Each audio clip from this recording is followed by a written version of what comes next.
بسم اللہ الرحمن الرحیم قال اللہ تبارک و تعالی فی الکلام المجید والفرقان الحمید ان عدت الشہور عند اللہ 12 شہرا صدق اللہ مولانا العظیم وبلغنا رسولہ النبی الکریم۔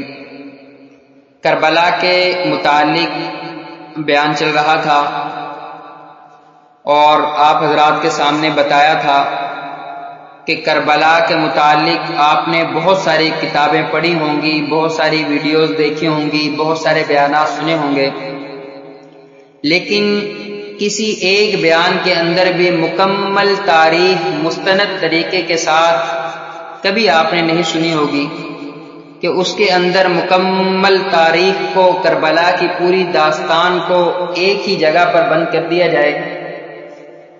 اور آپ نے بہت ساری کتابیں پڑھی ہوں گی، لیکن مکمل تاریخ حضرت سیدنا حسین رضی اللہ تعالیٰ عنہ کی نہیں ملی ہوگی۔ تو اسی حوالے سے ہماری گفتگو چل رہی تھی۔ ہمارے بیان کا دوسرا پارٹ تھا، تو پہلے پارٹ کے اختتام پر کچھ باتیں بتا دیتا ہوں۔ وہ یہ چل رہی تھی کہ حضرت حسین بن علی رضی اللہ تعالیٰ عنہ اور حضرت عبداللہ بن زبیر رضی اللہ تعالیٰ عنہما، ان حضرات نے سیدنا امیر معاویہ رضی اللہ تعالیٰ عنہ کے پاس آ کر ان کو کچھ صورتیں یعنی 3 صورتیں پیش کی، اور ان 3 صورتوں کے متعلق بتایا کہ اگر آپ ان 3 صورتوں کے مطابق جو بھی فیصلہ کریں گے ہمیں منظور ہے۔ چوتھی صورت کسی طرح بھی قابل قبول نہیں ہے، لیکن سیدنا امیر معاویہ رضی اللہ تعالیٰ عنہ اپنے بیٹے یزید کی بیعت پر اصرار تھے کہ وہ اسی بات پر اصرار کر رہے تھے کہ ان کی بیعت کی جائے جب پورے لوگ جو ہیں ان کی بیعت پر متفق ہیں۔ بہرحال آگے چلتے ہیں۔ کیا ہوا کہ پھر یہ ہوا کہ جب حضرت امیر معاویہ رضی اللہ تعالیٰ عنہ کی زندگی میں تو یہ معاملہ یہیں تک رہا کہ شام اور عراق کے تو عام لوگوں نے یزید کی بیعت کو قبول کر لیا، اور دوسرے حضرات نے جب یہ دیکھا کہ یزید پر مسلمانوں کی بہت بڑی تعداد مجتمع ہو گئی ہے، جمع ہو گئی ہے، تو بحالت مجبوری انہوں نے بھی مسلمانوں کو انتشار اور تفرقہ بازی سے بچانے کے لیے اس کی بیعت قبول کر لی۔ مگر کیا ہوا کہ اہل مدینہ اور خصوصاً سیدنا شباب اہل الجنہ حضرت حسین بن علی رضی اللہ تعالیٰ عنہ اور سیدنا حضرت عبداللہ بن عمر رضی اللہ تعالیٰ عنہ اور حضرت عبداللہ بن زبیر رضی اللہ تعالیٰ عنہ بیعت یزید سے انکار پر ثابت قدم رہے، یعنی ان تینوں حضرات نے اسی بات پر قائم رہے کہ اگر ان 3 صورتوں کے مطابق کوئی فیصلہ نہیں ہوتا تو ہم کوئی چوتھی صورت ماننے کے لیے تیار نہیں۔ اور چوتھی صورت وہ یہی تھی کہ انہوں نے ان کا حضرت امیر معاویہ رضی اللہ تعالیٰ عنہ نے اپنے بیٹے کو خلیفہ بنایا، اور اس بات کو یہ انکار کر رہے تھے اور اس کو ماننے کے لیے تیار نہیں تھے۔ فرمایا اور کسی کی پرواہ کیے بغیر حق بات کا اعلان کرتے رہے، یعنی حضرت حسین بن علی، حضرت عبداللہ بن عمر اور حضرت عبداللہ بن زبیر رضی اللہ تعالیٰ عنہ، فرمایا کہ وہ کسی کی پرواہ نہیں کی کہ فلاں مسلمان بھی ان کے اوپر بیعت کر لی اور فلاں علاقے کے لوگوں نے بھی اس پر بیعت کر لی، لیکن وہ حق بات پر قائم رہے کہ یزید ہرگز اس قابل نہیں ہے کہ اس کو خلیفۃ المسلمین بنایا جائے۔ یہاں تک کہ حضرت امیر معاویہ رضی اللہ تعالیٰ عنہ کی وفات ہو گئی۔ پھر کیا ہوا کہ یزید بن معاویہ رضی اللہ تعالیٰ عنہ نے ان کی جگہ لے لی۔ اب کیا ہوا کہ حضرت معاویہ رضی اللہ تعالیٰ عنہ کی وفات اور پھر ان کی وصیت، وہ کیا؟ وہ یہ کہ حضرت امیر معاویہ رضی اللہ تعالیٰ عنہ وفات سے پہلے فرمایا کہ انہوں نے یزید کو کچھ وصیتیں فرمائیں۔ حضرت امیر معاویہ رضی اللہ تعالیٰ عنہ نے اپنے بیٹے یزید کو اپنے انتقال سے پہلے کچھ وصیتیں فرمائیں۔ ان میں ایک یہ بھی تھی کہ میرا اندازہ یہ ہے کہ اہل عراق حضرت حسین رضی اللہ تعالیٰ عنہ کو تمہارے مقابلہ پر آمادہ کر دیں گے۔ اگر ایسا ہوا اور مقابلے میں تم کامیاب ہو جاؤ تو ان سے درگزر کرنا۔ یہ کون کہہ رہے ہیں؟ یہ حضرت امیر معاویہ رضی اللہ تعالیٰ عنہ اپنے بیٹے یزید کو یہ وصیت کر رہے ہیں کہ بیٹا اگر تم حضرت حسین رضی اللہ تعالیٰ عنہ کے مقابلے میں آ جاؤ، اور حضرت حسین رضی اللہ تعالیٰ عنہ کے مقابلے میں آنے کے بعد تم کامیاب ہو جاؤ تو فرمایا کہ تم ان سے تب بھی درگزر کرنا، اور ان کی قرابت رسول اللہ صلی اللہ علیہ وسلم کا پورا احترام کرنا، ان کا سب مسلمانوں پر بڑا حق موجود ہے۔ یہ والی وصیت حضرت امیر معاویہ رضی اللہ تعالیٰ عنہ نے جو اپنے بیٹے کو کی، یہ تاریخ کامل ابن اسیر صفحہ نمبر 1 جلد نمبر 4 کے اندر موجود ہے۔ پھر کیا ہوا کہ یزید کا خط ولید کے نام لکھا۔ یزید کا خط ولید کے نام یہ ہوا کہ یزید نے تختہ خلافت پر آتے ہی والی مدینہ ولید بن عتبہ بن ابی سفیان کو خط لکھا کہ حضرت حسین اور حضرت عبداللہ بن عمر اور حضرت عبداللہ بن زبیر رضی اللہ تعالیٰ عنہ اجمعین کو بیعت خلافت پر مجبور کیا جائے۔ یہ خط لکھا یزید نے ولید کے نام پر، اور ان کو اس معاملے میں مہلت نہ دی جائے بالکل بھی۔ یہ کون کہہ رہے ہیں؟ یہ یزید کہہ رہے ہیں، اور ولید کو کہہ رہے ہیں کہ آپ نے ان کو مہلت نہیں دینی۔ ولید کے پاس جب یہ خط پہنچا تو فکر میں پڑ گیا کہ اس حکم کی تعمیل کس طرح کرے۔ مروان بن حکم جو ان سے پہلے والی مدینہ رہ چکا تھا، اس کو مشورہ کے لیے بلا لیا ولید نے، یعنی یزید کا جب خط ولید کے پاس آیا، ولید کو جب یہ والی نصیحتیں یزید کے خط میں جو لکھی ہوئی باتیں پڑھی تو وہ تو پریشان ہو گئے کہ یزید نے کیا کر دیا۔ بہرحال ولید نے پھر والی مدینہ جو اس سے پہلے گزر چکے تھے مشورہ کے لیے بلایا، اور اس نے مشورہ دیا کہ ابھی تک حضرت امیر معاویہ رضی اللہ تعالیٰ عنہ کی وفات کی خبر مدینہ میں شائع نہیں ہوئی تھی، یعنی کسی کو مدینہ کے اندر اس بات کا علم ہی نہیں تھا کہ حضرت امیر معاویہ رضی اللہ تعالیٰ عنہ کی وفات ہو چکی ہے۔ یہ بات مدینہ میں پہنچی نہیں تھی۔ مناسب یہ ہے کہ ان لوگوں کو فوراً بلایا لیا جائے، اگر وہ یزید کے لیے بیعت کر لیں تو مقصد حاصل ہے، ورنہ سب کو وہیں قتل کر دیا جائے۔ یہ مشورہ دیا مروان بن حکم نے۔ ولید نے اسی وقت حضرت عبداللہ بن عمر بن عثمان کو حضرت حسین اور حضرت عبداللہ بن زبیر رضی اللہ تعالیٰ عنہ اجمعین کے پاس بلانے کے لیے بھیجا۔ اس نے ان دونوں حضرات کو مسجد میں پایا، یعنی حضرت حسین اور حضرت عبداللہ بن زبیر رضی اللہ تعالیٰ عنہ اجمعین کو بلانے کے لیے عبداللہ بن عمر بن عثمان کو بھیجا تھا۔ یہ جناب بلانے کے لیے تشریف لے گئے، دیکھا تو یہ دونوں حضرات مسجد میں تشریف فرما تھے، اور امیر مدینہ ولید کا حکم پہنچا دیا۔ دونوں نے کہا تم جاؤ، ہم آتے ہیں۔ اس کے جانے کے بعد حضرت عبداللہ بن زبیر رضی اللہ تعالیٰ عنہ نے حضرت حسین رضی اللہ تعالیٰ عنہ سے کہا کہ یہ وقت امیر کی مجلس کا نہیں ہے، اس وقت ہمیں بلانے میں کوئی خاص راز ہے۔ حضرت حسین رضی اللہ تعالیٰ عنہ نے اپنی ذکاوت اور اپنی ذہانت سے پوری بات سمجھ گئے تھے۔ فرمایا ایسا معلوم ہوتا ہے کہ معاویہ رضی اللہ تعالیٰ عنہ کا انتقال ہو گیا ہے۔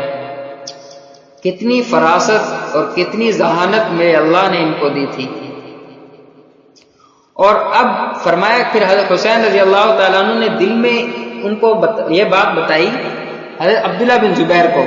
حضرت حسین رضی اللہ تعالیٰ عنہ نے کہا مجھے شک پڑتا ہے کہ امیر معاویہ رضی اللہ تعالیٰ عنہ کا انتقال ہو گیا ہے، اور اب وہ چاہتے ہیں کہ لوگوں میں ان کے انتقال کی خبر مشہور ہونے سے پہلے وہ ہمیں یزید کی بیعت پر مجبور کریں۔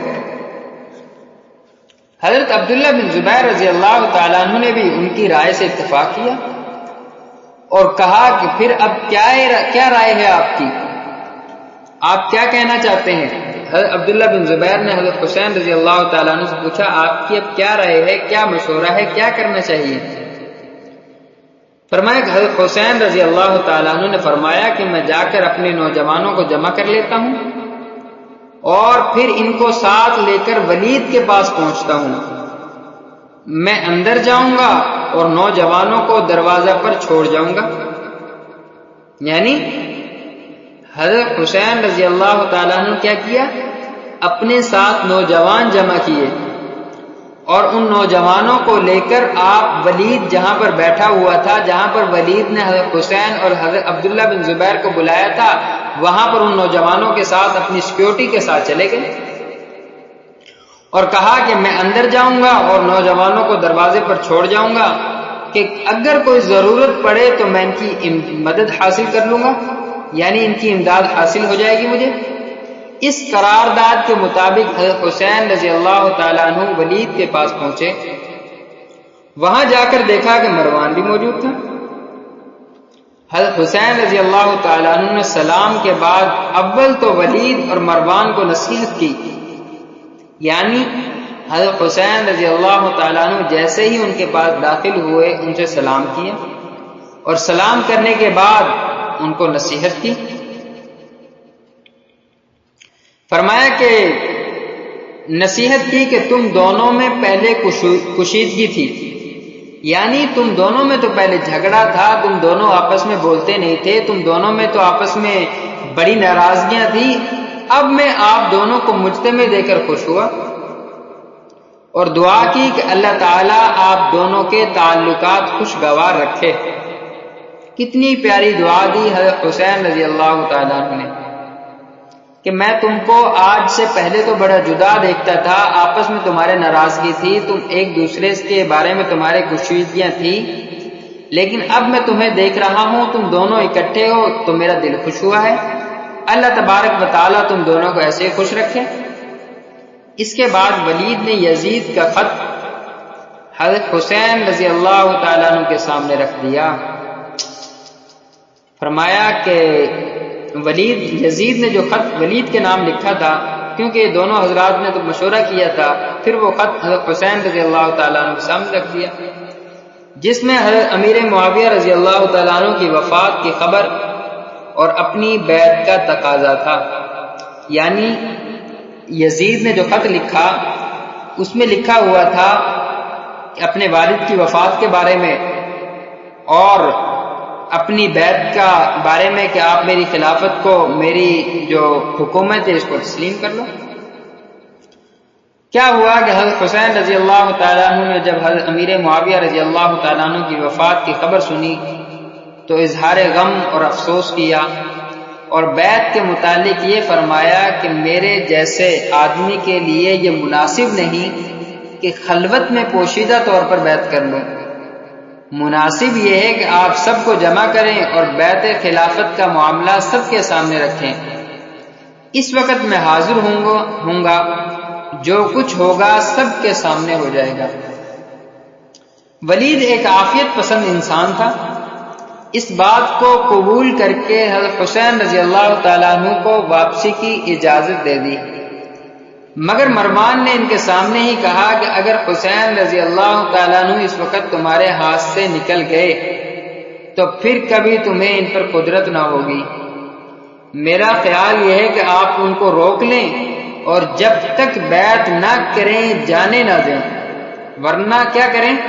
حضرت حسین رضی اللہ تعالیٰ عنہ کو نعوذ باللہ قتل کر دیں۔ یہ ولید نے کہا، مروان نے۔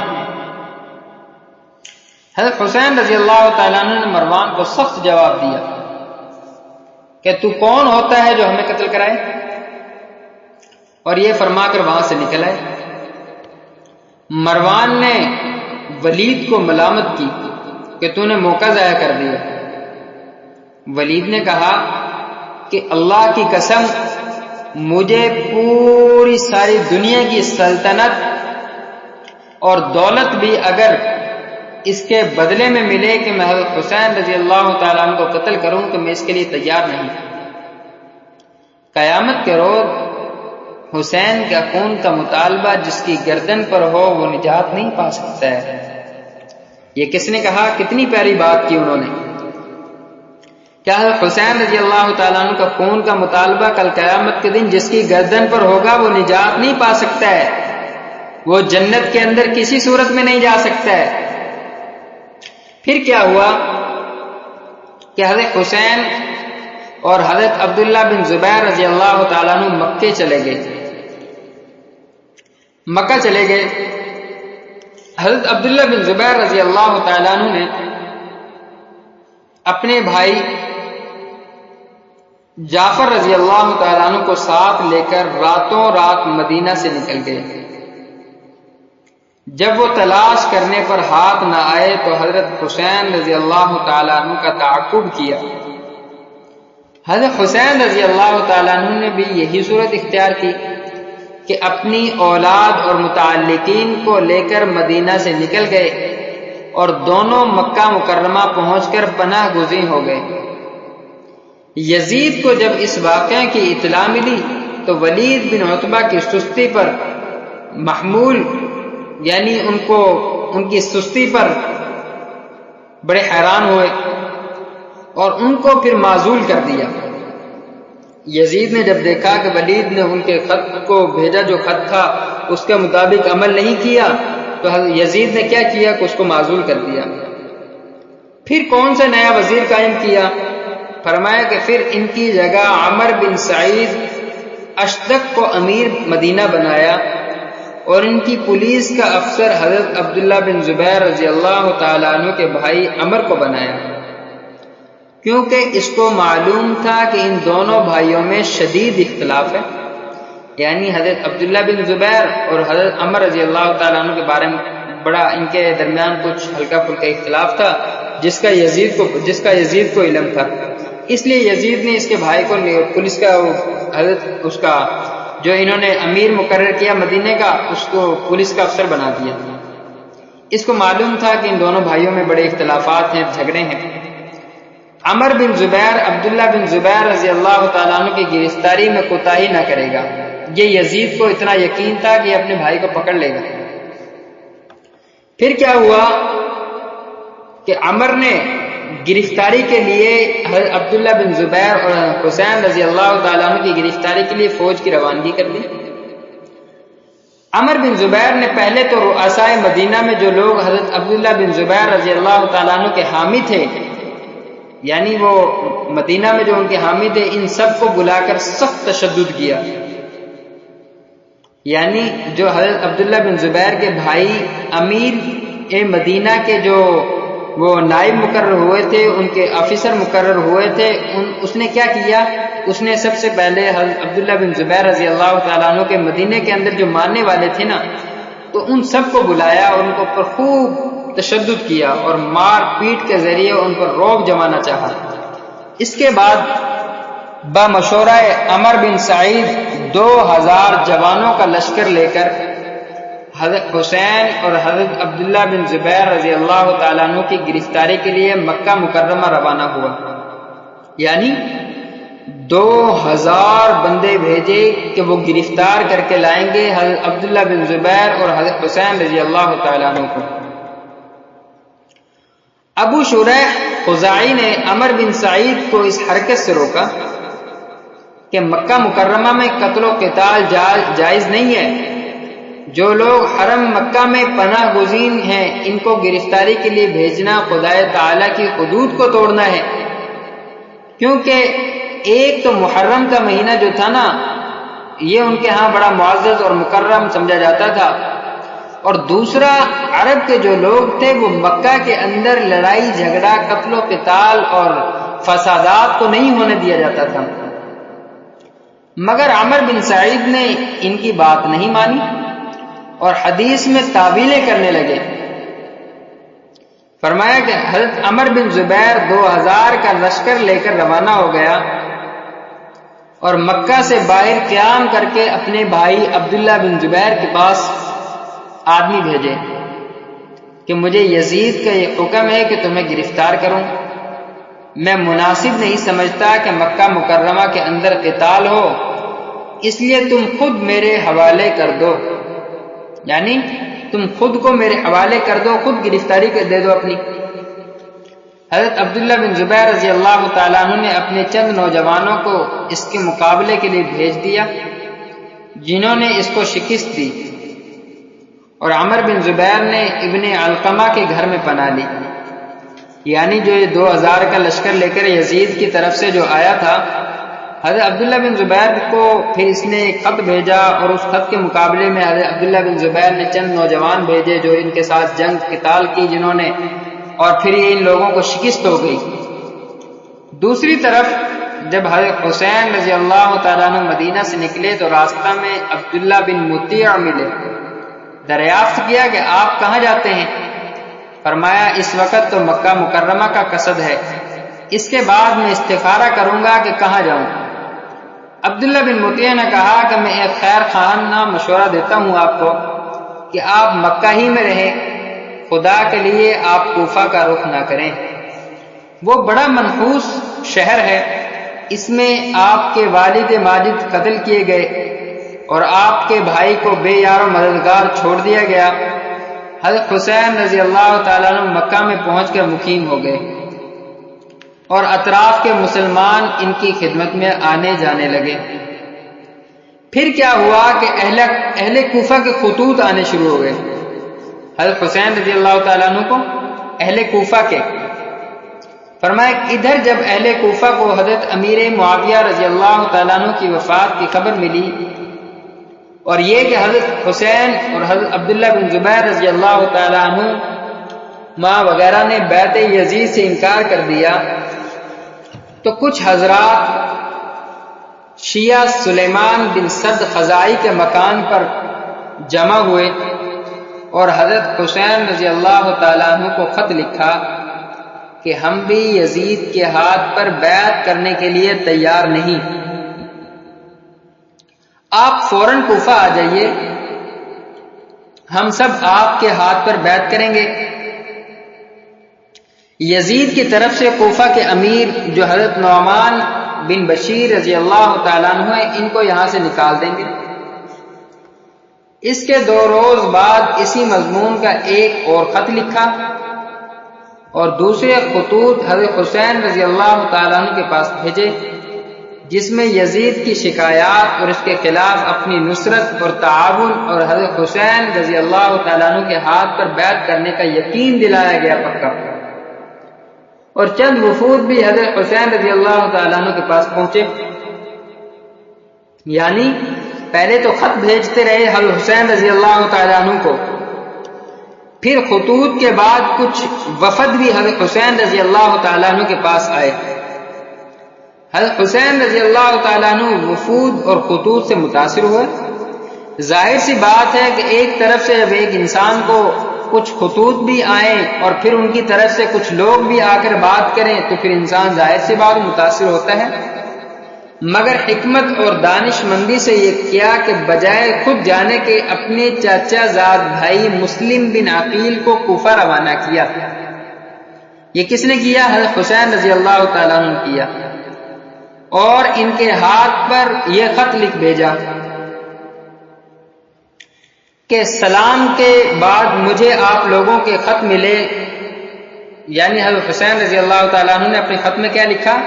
پہلے سب سے سلام لکھا، اس کے بعد کیا لکھا کہ مجھے آپ لوگوں کے خط ملے ہیں اور حالات کا اندازہ ہوا، میں اپنے معتمد چاچا زاد بھائی مسلم بن عقیل کو تمہارے پاس بھیجتا ہوں تاکہ وہ حالات کا جائزہ لے کر مجھے خط لکھے۔ اگر وہ حالات کی تحقیق کرنے کے بعد مجھے خط لکھیں گے تو میں فوراً کوفہ پہنچ جاؤں گا۔ مسلم بن عقیل کوفہ جانے سے پہلے مدینہ طیبہ پہنچے اور مسجد نبوی میں نماز ادا کی اور اپنے اہل و عیال سے رخصت ہوئے۔ کوفہ پہنچ کر مختار کے گھر میں مقیم ہوئے۔ یہاں کے حضرات ان کے پاس آنے جانے لگے، یعنی جو حضرت حسین رضی اللہ تعالیٰ عنہ نے اپنے قاصد اپنے چاچا زاد بھائی کو جو بھیجا تھا، اس کے وہ جا کر ایک مختار نامی شخص تھا، اس کے گھر پہ جا کر مقیم ہو گیا کوفہ میں۔ اور پھر کیا ہوا کہ کوفہ کے اندر ان کے گھر میں پھر لوگ آنے جانے لگے۔ جب کوئی نیا آدمی آتا تو مسلم بن عقیل اس کو حضرت حسین رضی اللہ تعالیٰ عنہ کا خط پڑھ کر سناتے تھے، جس کو سن کر سب پر گریہ طاری ہو جاتا تھا۔ مسلم بن عقیل نے چند روز کے قیام سے یہ اندازہ لگا لیا کہ یہاں کے عام مسلمان یزید کی بیعت سے متنفر ہے اور اس کی بیعت کے منکر ہیں، حضرت امام حسین رضی اللہ تعالیٰ عنہ کی بیعت کے لیے بے چین ہیں۔ آپ نے جب یہ دیکھ کر حضرت حسین رضی اللہ تعالیٰ عنہ کی بیعت خلافت لینی شروع کر دی، لہذا چند روز میں صرف کوفہ سے 18,000 مسلمانوں نے حضرت حسین رضی اللہ تعالیٰ عنہ کے لیے بیعت کر لی۔ یعنی چند روز کے اندر ہی کوفہ کے اندر 18,000 مسلمانوں نے بیعت کر لی حضرت حسین رضی اللہ تعالیٰ عنہ کے نام پر، جبکہ حضرت حسین رضی اللہ تعالیٰ عنہ وہاں موجود نہیں تھے، ان کے چاچا زاد بھائی مسلم بن عقیل موجود تھے۔ اور پھر کیا ہوا کہ یہ سلسلہ روز بروز بڑھتا جا رہا تھا۔ مسلم بن عقیل نے حضرت حسین رضی اللہ تعالیٰ عنہ کو کوفہ کے لیے دعوت دے دی۔ یعنی مسلم بن عقیل نے جب یہ 18,000 مسلمانوں کی بیعت دیکھی اور ان کا جذبہ اور ان کی محبت دیکھی تو حضرت حسین رضی اللہ تعالیٰ عنہ خط لکھ دیا۔ حضرت مسلم بن عقیل نے خط لکھ دیا حضرت حسین رضی اللہ تعالیٰ عنہ کو۔ اس وقت مسلم بن عقیل کو یہ اطمینان ہو گیا کہ حضرت حسین رضی اللہ تعالیٰ عنہ تشریف لائیں، تو بے شک پھر کیا ہوگا کہ پورا عراق ان کی بیعت میں آ جائے گا، حجاز کے لوگ ان کے پہلے ہی تابع اور دلدار ہیں، اس لیے ملت اسلام کے سر سے بآسانی یزید کی مصیبت ٹل جائے گی اور ایک صحیح معیار خلافت قائم ہو جائے گی اور لوگوں کو انصاف مل جائے گا اور نبی صلی اللہ علیہ وسلم کے طریقے زندہ ہو جائیں گے۔ انہوں نے ہدایت کے موافق حضرت حسین رضی اللہ تعالیٰ عنہ کو کوفہ آنے کی دعوت دے دی۔ پھر کیا ہوا کہ حالات میں انقلاب ہوا۔ وہ ایسے کہ مگر یہ خط لکھنے کے بعد بحکم قدر اس طرف حالات بدلنا شروع ہو گئے کہ یزید کی طرف سے نعمان بن بشیر کو کوفہ کا حاکم تھے، ان کو جب یہ اطلاع ملی کہ مسلم بن عقیل حضرت حسین رضی اللہ تعالیٰ عنہ کے لیے بیعت خلافت لے رہے ہیں، یعنی کوفہ کے اندر جو امیر تھے وہ نعمان بن بشیر تھے، ان کو ابھی تک یہ خبر ہی نہیں پہنچی تھی کہ مسلم بن عقیل کوفہ کے اندر موجود ہیں اور حضرت حسین رضی اللہ تعالیٰ عنہ کے نام پر بیعت لے رہے ہیں، خلافت لے رہے ہیں۔ لوگوں کو جمع کر کے ایک خطبہ دیا جس میں کہا کہ ہم کسی سے لڑنے کے لیے تیار نہیں ہیں۔ فرمایا کہ ہم کسی سے لڑنے کے لیے تیار نہیں ہیں اور نہ محض شبہ یا تہمت پر کسی کو پکڑتے ہیں، لیکن اگر تم نے سرکشی اختیار کی اور اپنے امام یزید کی بیعت توڑی تو قسم ہے اس ذات کی جس کے سوا کوئی معبود نہیں کہ میں تلوار سے تم لوگوں کو سیدھا کر دوں گا جب تک تلوار کا دستہ میرے ہاتھ میں قائم رہے گا۔ یہ کس نے کہا؟ یہ نعمان بن بشیر نے لوگوں کو جمع کیا اور ایک خطبہ دیا۔ اس خطبے کے الفاظ میں نے آپ کے سامنے بیان کر دیے، اور یہ خطبہ کہاں پر لکھا ہوا؟ کامل ابن اسیر صفحہ نمبر 9 جلد نمبر 4 کے اندر لکھا ہوا ہے کہ نعمان بن بشیر نے لوگوں سے کہا کہ جس نے بھی یزید کی بیعت کا انکار کیا یا اس کی بیعت سے منہ موڑا تو میں اس کی گردن تن سے جدا کر دوں گا۔ پھر کیا ہوا کہ عبداللہ بن مسلم بن سعید حضرمی جو بنی امیہ کا حلیف تھا، یہ خطبہ سن کر کھڑا ہوا اور بولا کہ جو حالات آپ کے سامنے ہیں ان کی اصلاح بغیر تشدد کے نہیں ہو سکتی۔ یعنی انہوں نے یہ رائے دی کہ آپ کو نہیں پتا کہ 18,000 لوگوں نے حضرت حسین رضی اللہ تعالیٰ عنہ کی چند روز کے اندر بیعت کر لی ہے اور آپ اب اعلان کر رہے ہیں، اور جو رائے آپ نے اختیار کی ہے یہ کمزور اور بزدلوں کی رائے ہے۔ نعمان بن بشیر نے جواب دیا، ابن اسیر کے اندر لکھا ہوا ہے کیا جواب دیا؟ کہا کہ میں اللہ تعالیٰ کی اطاعت میں کمزور بزدل سمجھا جاؤں، یہ میرے لیے میرے نزدیک اس سے بہتر ہے کہ اس کی معصیت میں دلیر اور بہادر کہلاؤں۔ یہ دیکھ کر خود عبداللہ بن مسلم نے براہ راست ایک خط یزید کو بھیج دیا، یعنی جس میں مسلم بن عقیل کے آنے اور حضرت حسین کے لیے بیعت لینے کا واقعہ ذکر کر کے لکھا کیا واقعہ لکھا کہ اگر تمہیں کوفہ کی کچھ ضرورت ہے اور اس کو اپنے قبضہ میں رکھنا چاہتے ہیں تو یہاں کے لیے کسی قوی آدمی کو فوراً بھیجیے جو آپ کے احکام کو قوت کے ساتھ نافذ کر سکے۔ موجودہ حاکم نعمان بن بشیر یا تو کمزور ہیں یا قصداً کمزوری کا معاملہ کر رہے ہیں۔ اسی کے ساتھ ہی دوسرے لوگوں نے بھی اسی مضمون کے خط یزید کو لکھے، جن میں عمارہ ابن الولید اور عمر بن سعد بن ابی وقاص وغیرہ شامل تھے۔ یزید کے پاس یہ خط پہنچے تو اپنے والد حضرت امیر معاویہ رضی اللہ تعالیٰ عنہ کے مشیر خاص سرجون کو بلا کر مشورہ کیا کہ کوفہ کی حکومت کس کو سپرد کرے۔ اس کی رائے یہ ہوئی کہ عبید اللہ بن زیاد کو کوفہ کا عامل بنایا جائے، لیکن یزید کے تعلقات اس کے ساتھ اچھے نہ تھے، اس لیے جو حضرت امیر معاویہ رضی اللہ تعالیٰ عنہ کے خاص مشیر تھے سرجون، اس لیے سرجون نے کہا کہ میں آپ سے ایک بات پوچھتا ہوں، اگر آج حضرت امیر معاویہ رضی اللہ تعالیٰ عنہ زندہ ہو جائیں اور وہ آپ کو کوئی مشورہ دیں تو آپ قبول کریں گے؟ یزید نے کہا بے شک۔ اس وقت سرجون نے حضرت امیر معاویہ رضی اللہ تعالیٰ عنہ کا ایک فرمان نکالا جس میں کوفہ کی امارت پر عبید اللہ بن زیاد کو مقرر کیا گیا تھا۔ بہرحال آج کی اس بیان کو یہاں پر اختتام کرتے ہیں، انشاءاللہ العزیز یہیں سے کل آگے بیان کیا جائے گا۔